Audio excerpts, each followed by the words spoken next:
welcome to your new podcast Optimum Ideation with the host and Bridges. Idea interviews. The best of human ideation. Everyone has a superpower. But times are hard, many are in the darkness of their own mind, in need of a helping hand. Helping others to become whole. Are sponsoring brands. Third-party people, NFT Fashion, TGC Fashion, Mark Point. Enjoy the show.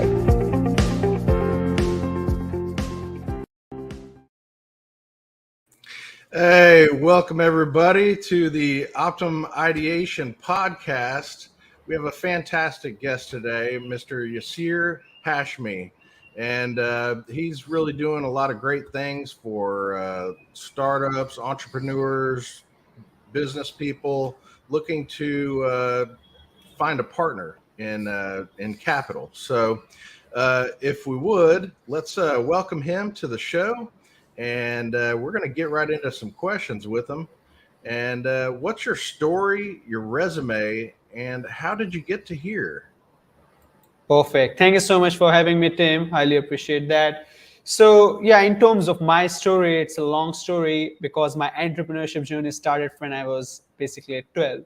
But it's like I started basically, selling stuff in school, so that sales mindset was basically, from childhood. But it was like, when I was in 5th grade, I realized my purpose in life. I thought about different things and that were related to my community. So from that age, I was focused on my purpose. Now, then I realized that in order to fulfill my purpose, I need money to do that, right? So from that age, I focused, and I know basically, the best way to make most amount of money was business. So then I went into business from the age, basically from that specific age when I was in 5th grade.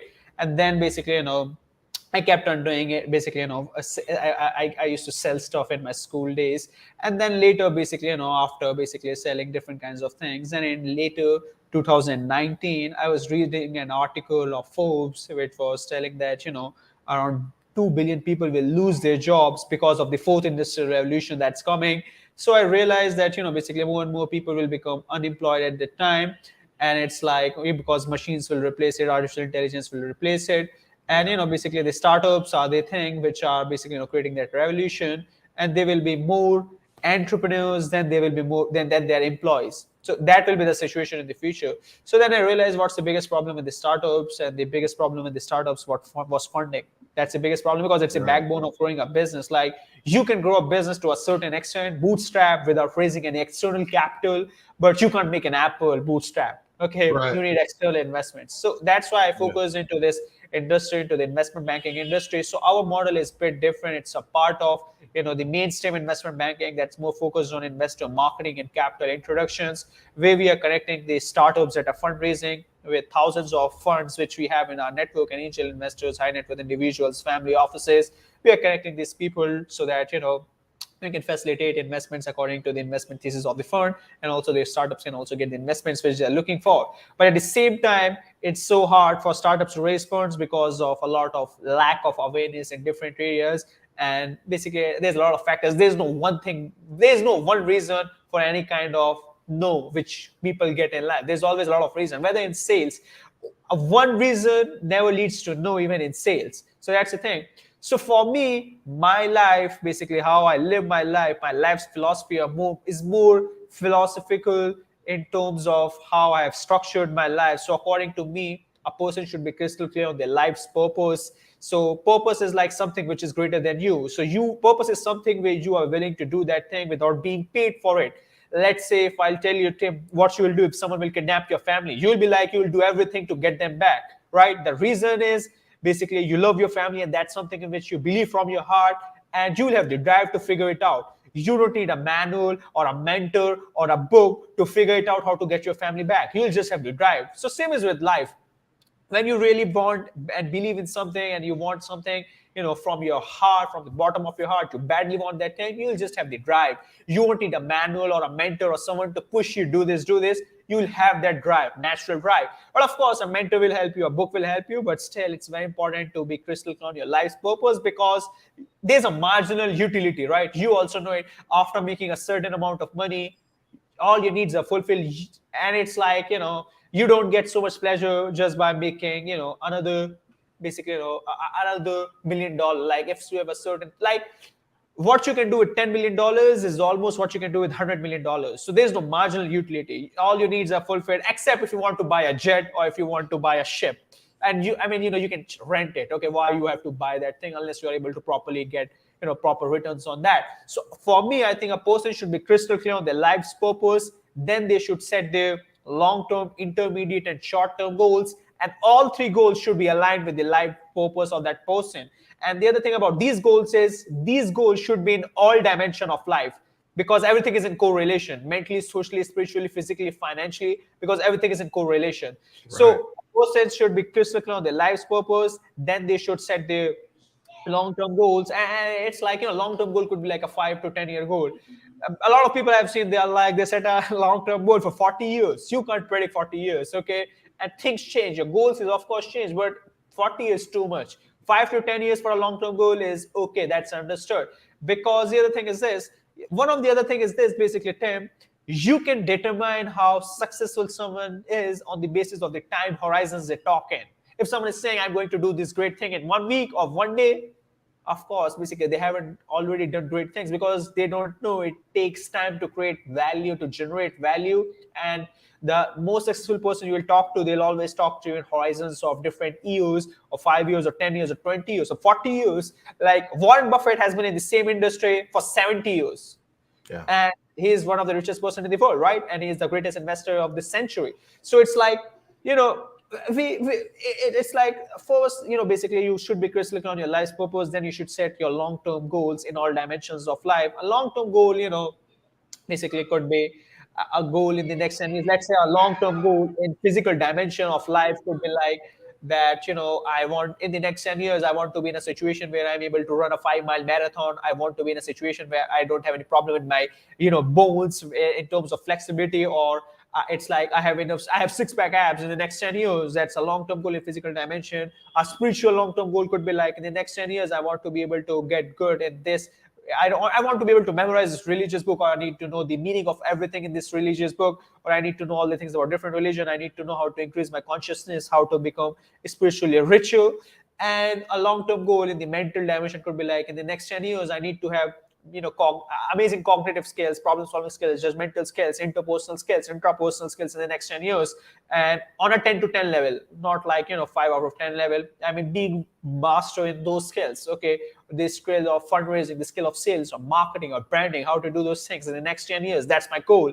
So that's one of the way how people can set long-term goal in mental dimension. Then it's social goal in long term. It could be like, in the next 10 years, I need to be able to have a network of 100 chartered accountants, CPAs, 100 CFAs, 100 lawyers, 100 politicians, 100 influencers, 100 basically, celebrities, 100 influencers, or 100 YouTubers. So it could be like, it could be anything, right?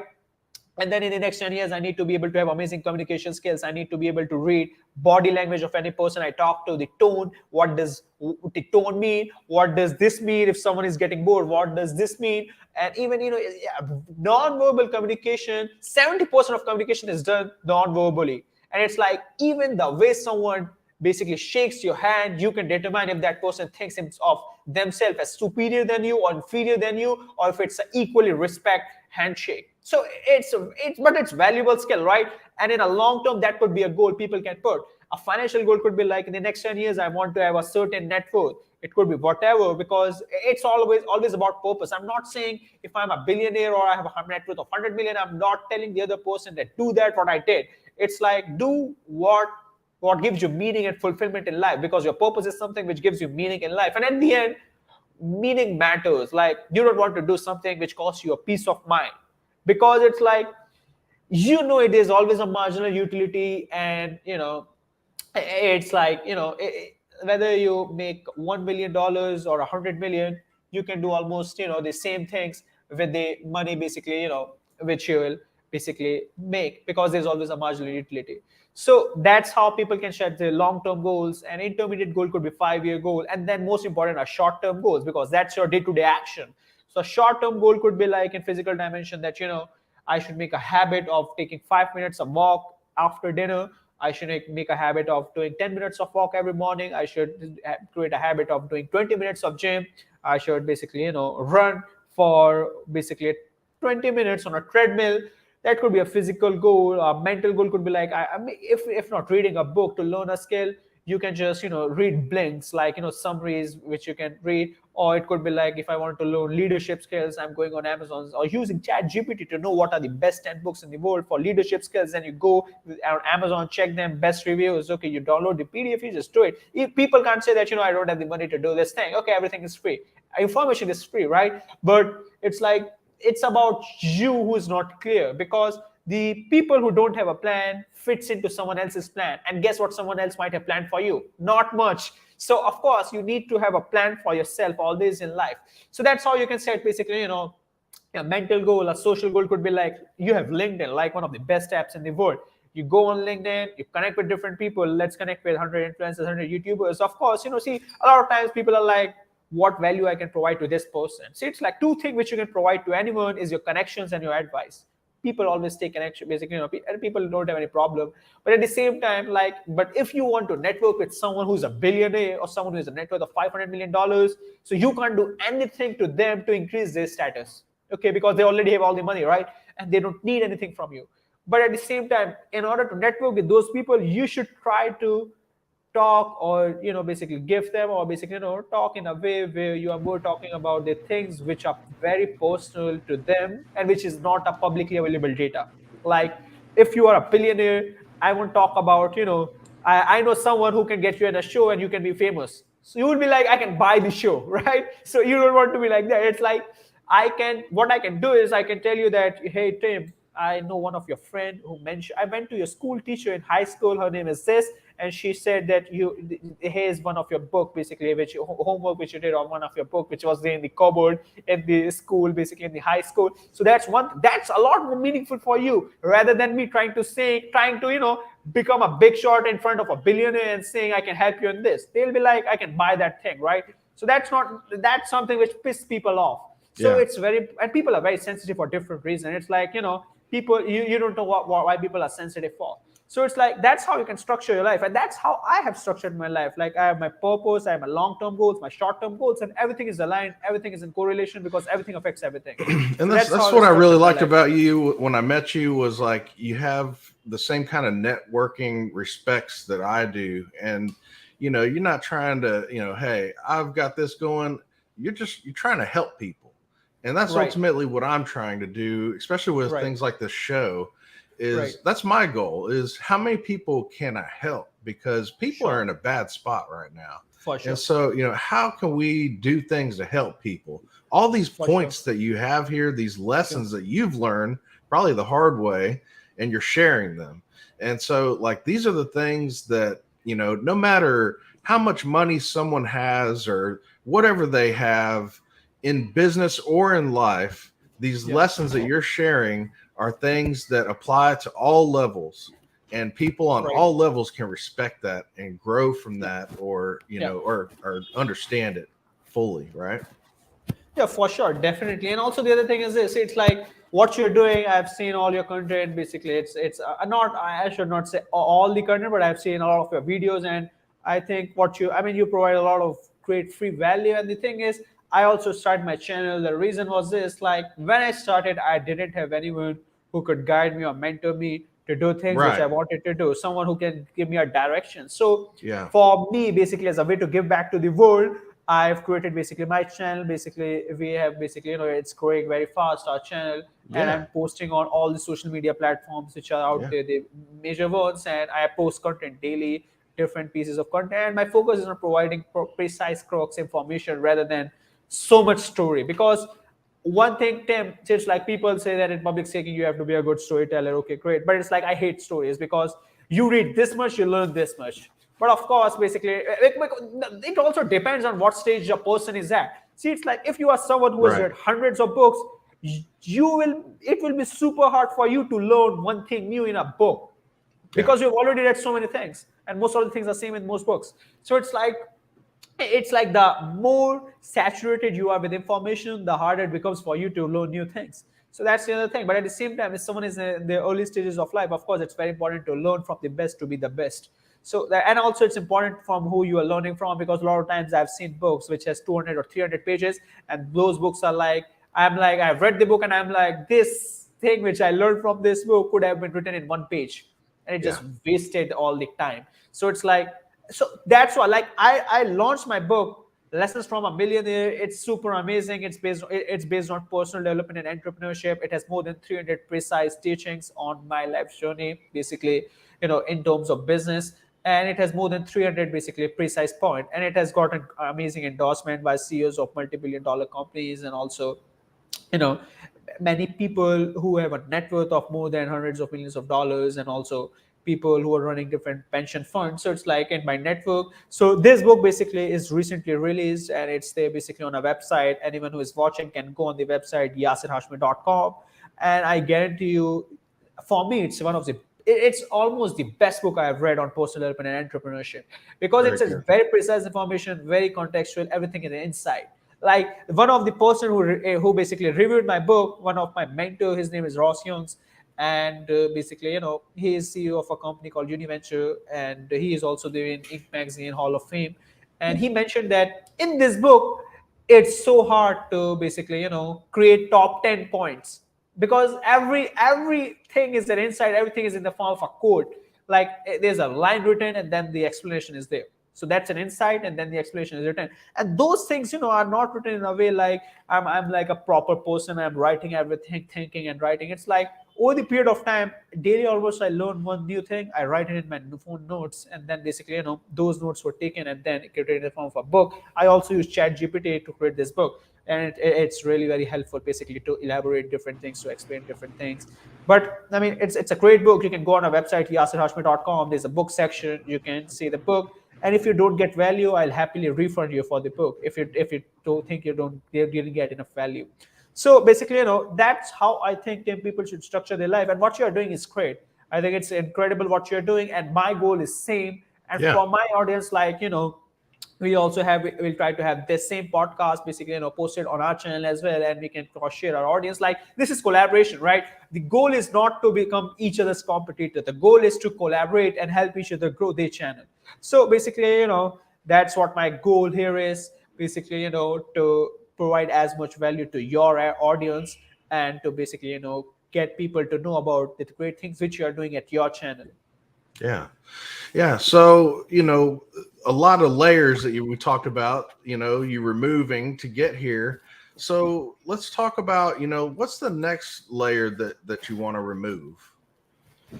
So one of the thing basically, it's like I have divided my life in basically different horizons. Like, for my whole life, I focus on to be basically almost in financial industry, but at the age of 50 I targeted to move into the educational industry, and then at the age of 60 I'll run for Indian basically prime minister election in India. Prime minister is like the president of US. So it's like I plan to run an election, but for the next 30 years I plan to be in the venture capital industry, and at the same time, to convert it into my family office, which will more of like act as a private equity fund to buy other companies. And at the same time, I'll be involved in venture capital. Like, I'm a venture capital fund, and I plan to launch different venture capital fund. This one is for 15 million. Another one I plan for 150 million. Another one for basically 500 million. In that way, I've structured basically, doing launching two venture capital fund every 10 years. So that's how I've structured, and that's the right vehicle for me to become a billionaire. The reason is basically, see, it's like in my company, the Hashmi Group, Tim, we help people in fundraising. So I was like, if I can help others in fundraising, why should I not raise my own fund? Okay. Yeah. So then I focused on raising my fund. And it's like, see, it's like the thing is, people say that we need more businesses to help the economic grow. We also need more VC funds as well to help the economic grow. And it's like I mentioned about my purpose, and my purpose basically, was to do certain things for my community. And for that, I need to be a billionaire. And in my company, in investment banking, it's very hard to become a billionaire. And it's like in life, it's not how hard you row, it's which boat you row. It's about the right opportunity, being in the right opportunity, right? So it's a very high leverage opportunity. Like in my basically, in my investment bank, I know I can never become a billionaire in investment banking, but I know I can be a billionaire in venture capital in the next 30 years, and most likely, basically, or less than that. So it's like, so that's how I shifted my focus and focused on asset management and in venture capital, and then focused on basically launching my family office to acquire other companies, other businesses, small businesses. So it's like, and then fixing them, and then increasing the valuation, then selling them. So that's the right vehicle which can make me a billionaire. So it's very important, basically, to be in the right vehicle, because it's not about the people. Always remember, Tim, the people who grow fast in life are using the highest leverage in life. And leverage is like, is the ratio between inputs and outputs. The bigger the output and with the least input, the better the form of leverage they are using. Like, there are 4 forms of leverage. Any business owner that's watching, they can apply in their life as well. It's very amazing. So this I learned from the CEO of AngelList. Okay, it's amazing. He's an amazing guy as well. So it's like, there are 4 forms of leverages. So the most oldest form of leverage is labor. Okay, so like in ancient Egypt, the king Tutankhamun, he used millions of basically labors, efforts, time, resources to build the pyramids. Okay, and he got the credit, right? But millions of people built it from their time, from the energy, right? So he leveraged other people's time to build the pyramid. So that's the most ancient form of leverage. That's labor. And then the other modern form of leverage was capital.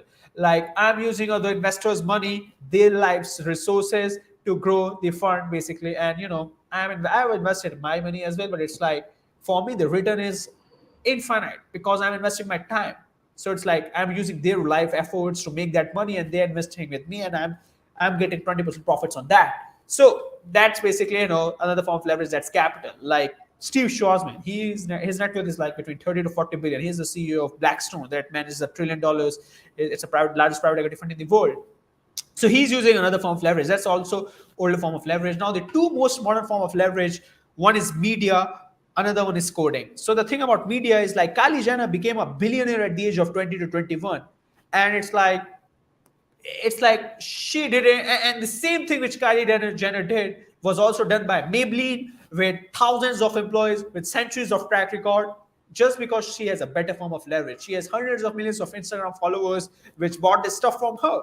So she used a modern form of leverage. That's the thing about what Kylie Jenner did, and that's why she became a billionaire. She used a better form of leverage because she posted something, it could be seen by millions of people, hundreds of millions of people, right? And she was able to leverage her credibility, her basically, whatever you can say. So it's like, she basically, Kylie Jenner, she leveraged herself to sell something to millions of people at no incremental cost to her. Like the storage of all her posts, all this stuff which she's creating, all these hundreds of millions of people. She hasn't created Instagram, right? She's just a person on Instagram. So she's using Instagram's effort to create return for herself.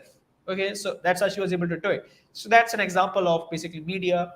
And then basically, it could be like, let's say you have a YouTube channel with hundreds of millions of followers. So the thing about YouTube channel with millions of followers, or whatever number of followers, is like, you have eyeballs which are constantly seeing you. So you can sell or show millions of things to millions of people, millions of time in any corner of the world. Yeah. So that's a very amazing form of leverage. So at no incremental cost to you, like we are recording this, and people who are watching, if one person watches it, basically, effort is same. Or if 100 million people watches it, it's the same effort, right? But exactly, we'll get more benefit if 100 million people will basically watch it, and we'll be able to impact and help more people, right? So that's another form of leverage. That's media. And then you have coding. So coding is like, the thing about coding, the most amazing thing about coding is the incremental cost to serve one customer or 100 million customer is almost the same. Yeah. Like, if you created a course, you create it's on your website, people go, one person can go and buy the same course, 100 million people can go and buy the same course. But of course, when you have 100 million people, you can just increase the hosting storage of your website, and you just need people on customer support. But that's a small investment, right? But it's like, you can have hundreds of millions of people who are buying the same thing at zero incremental cost almost. But at the other end, if you're using an older form of leverage, which is like labor, where you have, let's say, you need to hire one person in order to serve 10 clients. This means if your business is growing, you need to hire and pay another person to manage another 10 clients, another one person to manage another 10 clients. So it's hard to grow that business. That's why software businesses, SaaS, software as a service businesses, have very high valuation. So that's one great advantage which is there, basically, in these types of businesses, basically software driven businesses, because they are using a very high form of leverage. But at the same time, you could be using a very old form of leverage at a very higher level. Yeah. On a 1 to 10 scale, you are using capital on 10 to 10 level, you can destroy all other form of leverages. Like Steve Schwarzman worth 40 billion. Okay. Kylie Jenner and Kim Kardashian has more than 300 million followers, but they are not richer than Steve Schwarzman. And so he's using, the thing about Steve Schwarzman, I was listening to one of his interview. He mentioned, it was several years ago, he mentioned that he used to print his emails, and one person used to bring those emails in a printed sheet. So, and he worth $40 billion, right? And this guy, Steve Schwarzman, he raised $1 billion fund without any track record in asset management. His first time fund was $1 billion fund. How amazing is that? He mentioned that he had his partner Pete, and he mentioned that he talked to his partner. Partner mentioned that no one will ever give us $1 billion to manage for a first time fund without any experience. He mentioned that if we'll talk about 10 million, then it will be hard to get bigger investors, whichever they in their network, to get those people to come in. And it's like, so. And the other thing about a bigger fund is, when something is big, the small investors don't have any problem in investing 10 million or 100 million. But it's like, if a fund is like a $10 million fund, people are like, if I'm investing 10 million, 1 million, I'm investing, I have 10% stake of something. So if this thing goes away, if this thing crashes, I'm losing all my money, because it's a small thing, right? But if it's a big $1 billion thing, then it's like there's so big, higher level of diversification. Yeah. So, that's a different situation. So he one great thing he mentioned in his book was this, that he mentioned that the pain and the torture and the trauma which a person face in a small business is, if not more, almost same as it is in a big business. So always focus on a big opportunity. And the thing about thinking big is this, Tim.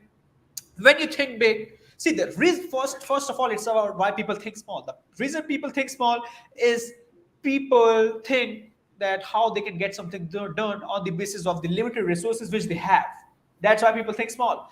And when you think big, you think about other people. Okay, what I need is what other people have. You think in a different way when you think big. You are like, okay, I need to do this big thing. Now I don't have enough experience, I don't have enough resources, financial resources, I don't have enough knowledge, I don't have enough connections. So okay, now I got it, that what I need is what other people have. So I'm leveraging their efforts, their reputation, their credibility to get something done for all. Because it has to be win-win. Because if something is not win-win, it's not sustainable. You can't do that for very long. And if you can't do something for very long, you can't make big money. You'll make small money. So always focus on making big money. And big money can only be made in long term. Like, the people who choose money over relationship are the people who neither gets the relationship, neither gets the money, nor gets the money in long term. So it's very important to think from that perspective in this regard, Tim. And also, it's like, in terms of thinking big, or like the first point which I mentioned in regards to purpose, having a crystal clear purpose. See, when you are crystal clear on your purpose, when you set your goals, all the goals are written. Now you have to think, what you need is what other people have.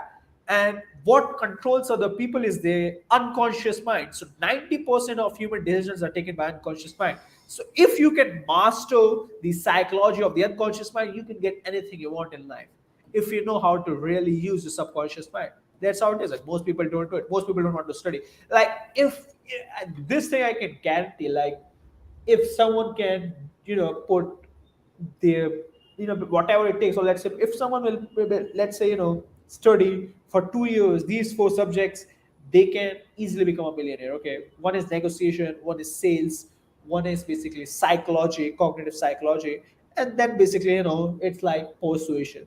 So if people can learn these 4 things, they can get whatever they want most of the time in life. I should say. And of course, it also depends on a lot of factors. Because one factor is, like, if someone don't has access to these things, or someone is so extreme, in so extreme poverty, that's why. But most of the time, like, most people have access to phones or YouTube, and all these things can be learned on YouTube, or there's a lot of free content on internet. So I mean, these things can be learned. And but see, at the end, it's always about, most people are lazy, or most people don't like to feel stupid when they got to know something new. Yeah. Like we feel stupid when It's we get to do something. ego. Yeah. It's an ego Right, thing, right? right. Like the thing about do you know about Sigmund Freud? Yeah.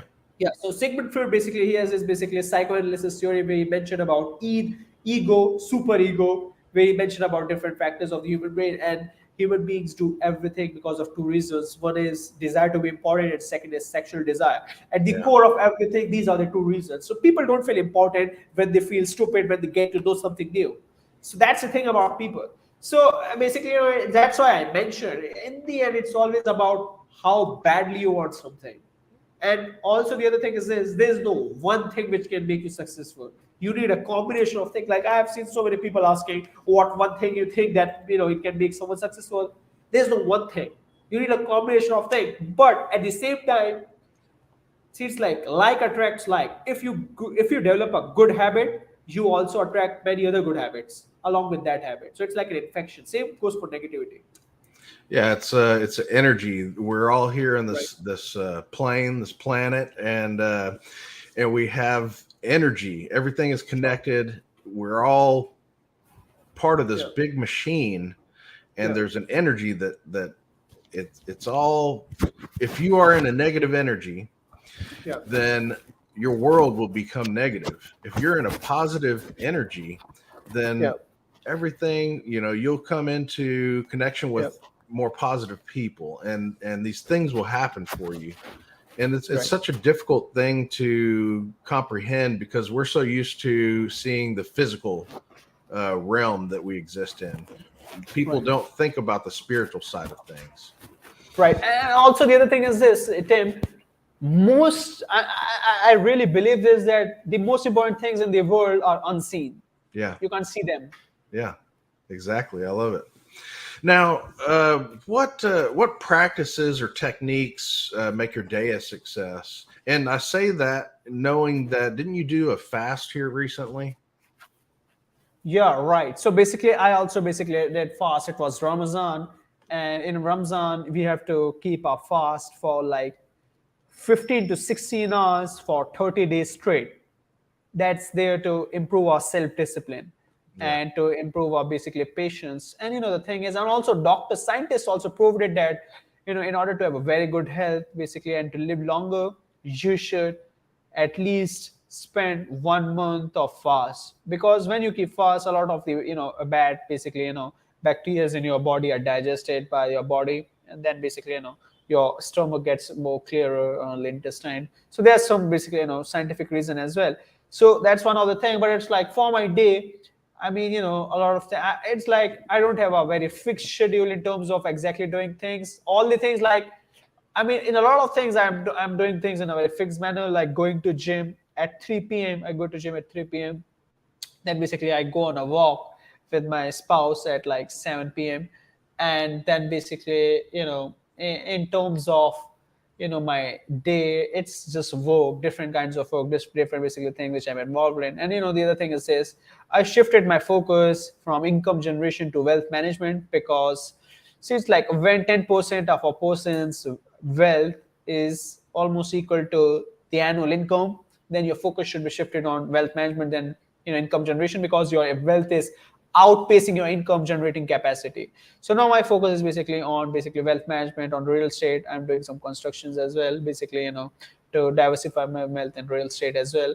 So basically basically different things I'm doing. And it's not like this something fixed, but it's like on weekends I have fixed schedule that I have to do this certain things. And basically I read certain religious texts. I read yeah. certain books. Basically, I try to read summaries, because most of the books I read, I already know most of the things. So I Yeah. just focus on summaries, because I try to, So and yeah, I let's get listen to into that. podcasts. Let's get Yeah, into go that ahead. a little bit because I want, I'd like to get your take on like Ayurvedic herbs. Are you into any of that? Like Herbs. medicines? Yeah, Yeah. So basically, it's like in terms of herbs, I really find them very useful because they don't have any side effect as compared to allopathic medicines. But I yeah, really love it. And the other thing, where I live, just beside where I live, there's the almost it's among top 10 Yunani, which is herbal universities in India. Yeah. And this university is number one university all over in India in pharmacy. So basically, Yeah. it's a great university here where I live. Basically, it's just near my home, and in terms of herbs, I really believe in them. Yeah. So And do you have like key ones that maybe a lot of people don't know about that sure, you sure. respect? Yeah. So one is neem, and the other one is tulsi. So neem and tulsi are very good. I mean, like when India was basically during the colonial era in India, the Britishers when they came, they took a lot of neem and tulsi from India, neem and tulsi trees from India, and a lot of, and they planted the seeds basically in Britain. And it's amazing. Like this tree has so many benefits. Like first thing, I mean, whatever problem you have, you can just keep it. Like even if the fruits, I mean, they have a fruit basically, and it's very bitter, bitter in taste. So it's like you can keep that basically, yeah, that fruit in clothes, in clothes which you are basically putting in an almirah. It will never get any kind of fungus, any kind of basically any kind of this insect will never come near to it. So there are a lot of benefits basically to it. You can create basically you can eat them directly. You can put them in your tea. It tastes amazing. Like I used to say in tea basically Yeah. sometimes it's really very tasty Yeah. when you eat it. And it's also very basically healthy for your, it's very good for your health. It's like it's also very religious. Like Yeah. in certain religions in India, it's respected so much. Like Yeah. people basically pray these basically plants in certain religions. Yeah. So what about text? So, like Mahabharata or like what have you studied that maybe a lot of other people have not? Sure, sure. So basically, I mean, see, my religion, for my religion in Islam, I have read the Quran and I have read the Hadiths. Hadiths are the things that happen basically in the life of the Prophet, which are accurate. Okay, and I've also read Torah, which is the religious books of Judaism, and I've also read Bible and Old Testament. I've read, and I've also read basically Gita, which is the religious book of largest majority religion in India, Hinduism. I've read basically Bible, you know it, right? I was also reading one book of Prophet Zoroaster, of which is for the religion of Zoroastrianism. So Yeah. I read basically a lot of books and all dimension. This gives a different perspective in order to understand different things, because a lot of things in one religion, India, is also similar to other religion. And most of the things, like in terms of Christianity, Islam, and Jews, basically, the history is same.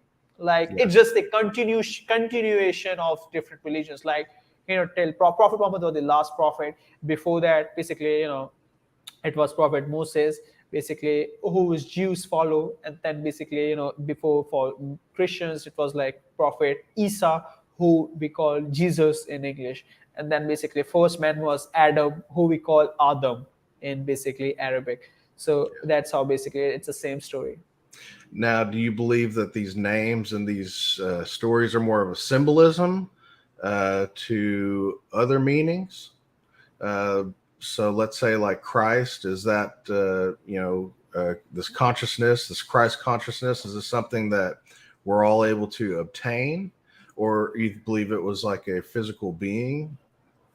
Um, So I don't know if I got your question exactly, but it's yeah. like I really believe in everything basically in my religion, and I Yeah. try to live my life according to my religion because Yeah. see, it's wisdom. Okay, and the thing about wisdom is, see, it takes one to know one, right? You have to be wise enough in order to understand what's wise, and it's like you have to be valuable enough to understand what's valuable.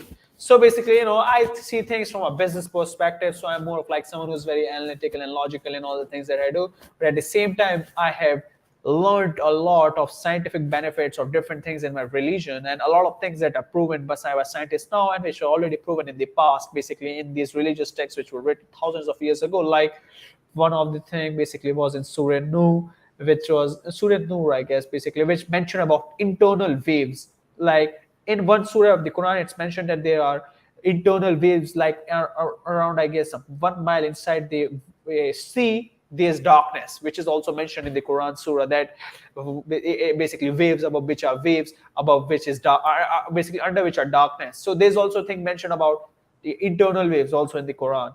And then basically there's another thing about one of the religious texts in Quran where it mentioned, it basically tells about that we created mountains and then we created and we gave them stakes. So mountains have their tectonic plates. Mountains, when they're up, they're also their tectonic plates, which is inside, and mountains are deep inside as well. So scientists got to know about these things later, but it was already there mentioned in the religious book. So these are all of things basically, are very interesting. Like I have also written a history book.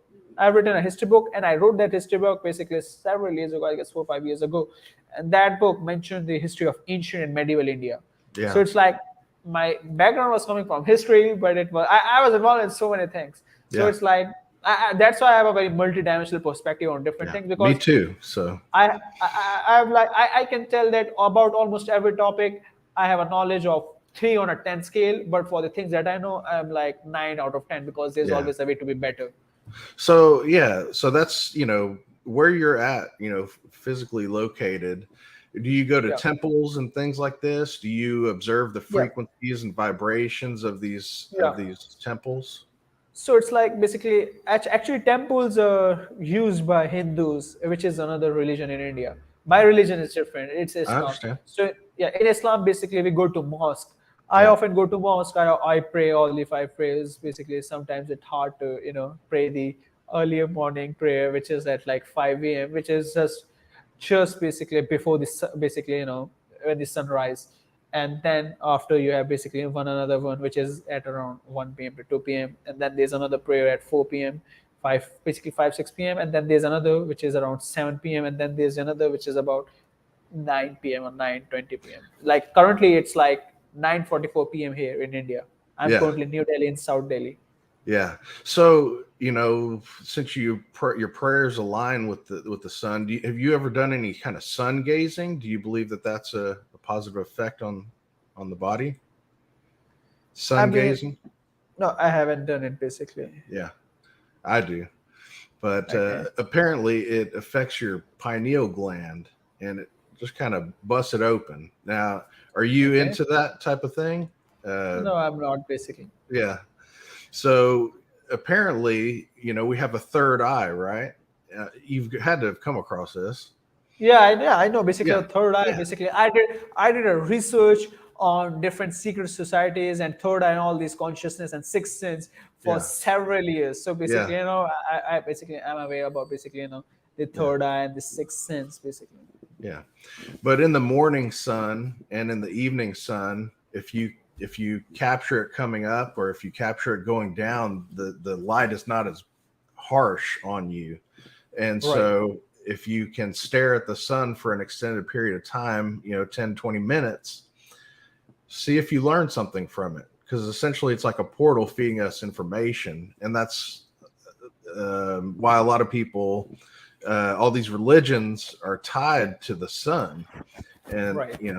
so, but yeah, I've found it to be pretty awakening in my research. So, Yeah, for sure, definitely. I mean, it's very interesting to learn about it. Like I didn't know what you said, so it's yeah. like yeah, that's great. And it's like also the moon. Like in Islam, we follow lunar Hira calendar. So we Yeah. follow the moon calendar. We don't follow the the normal calendar. Like in Islamic countries, if in Gulf, if you'll go, it's like the holidays are on Friday, because that's basically that's the most important day of the week in Islam, because so many things happen on Friday.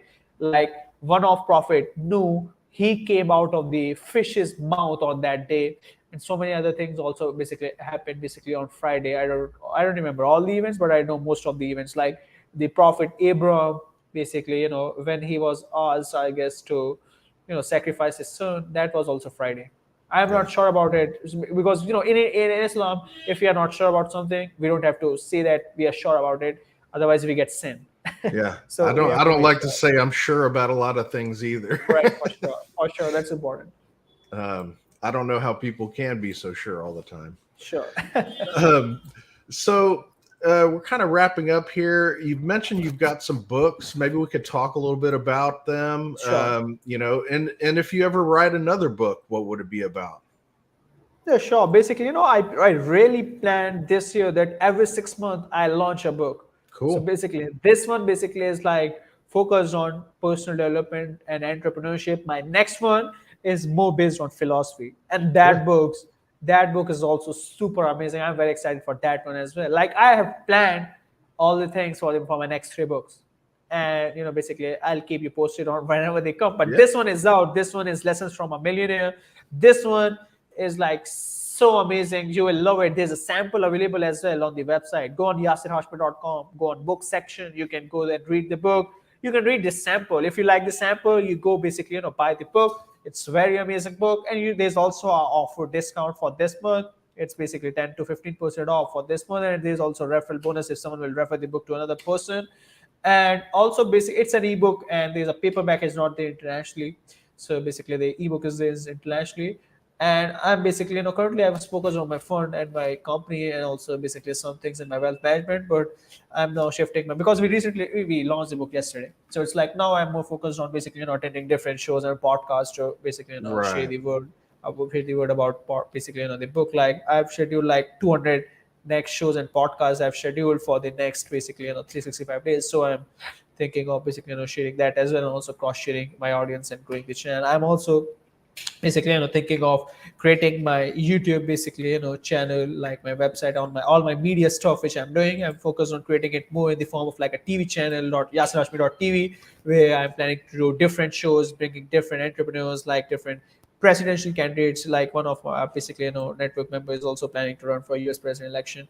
There are a lot of people basically basically a lot of people who have a net worth of more than 100 million people, who have businesses that have hundreds of millions of dollars in revenue, people who are governors of different states in UAE or different other states. So basically I plan to bring so many people in my network, and I'm very excited for that one. I'm also thinking of adding different creators, and that's something which we can also collaborate on. We can talk after basically the meeting.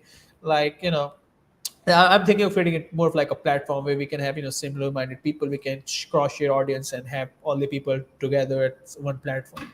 So basically, it's basically in the plan, and I'm currently thinking about how it's currently on ideation stage, how I'm planning to create that TV channel. Yeah. People that are high achievers, man, we have all these different things in our minds, and we have to schedule all these different things, and it's a lot for others to keep up with. But I'm hearing what you're saying, and I'm keeping up with it. So perfect. I'm on the same. And Tim, I'm very sorry because I guess we rescheduled this podcast 4th time, I guess. I'm sorry about that. It's quite all right. We're wrapping up here. Now, what is the best way for the audience to support your mission, get in contact? Do you want to drop some of your website, names? Yeah, sure. So basically, anyone who want to get in touch with our team, you can just go on yasirhashmi.com. Okay, someone from our team will contact you. Or basically, if needed, I'll try to basically talk to you if needed. And it's like you can go and see all my stuff. You can go on my YouTube channel, search Yasir Hashmi on YouTube. You'll find all my videos, and you can find all my podcasts on Spotify and Apple Podcasts, and all the things which I have told or shared on my podcast. Anything which I tell on my podcast is just most of the time it's just in under 1 minute, or most of the time maximum it's 5 minutes. Okay, and it's just precise information. Okay. My focus is never to give anyone advice. My focus is to just throw out data points which you apply according to the context of your life, because context and intensity are superior than data points. Like if I tell you something and you just apply in the wrong context, that's wrong. Like our wrong advice at right time is the wrong advice, or let's say our right advice at wrong time is wrong advice. So that's how it is. So it's important to understand the context before just throwing or applying something. And we can only understand what we can understand at that time. Sure. And sometimes you have to learn things in layers, right. and that's what this is all about. For sure. Now, I hate this part, but that concludes the episode. And thank you for joining us. It was a pleasure getting some of your insights and knowledge. Perfect. Likewise, Tim. Thank you so much, and have a great day. Yes, sir. All right, let's wrap this up, and ciao.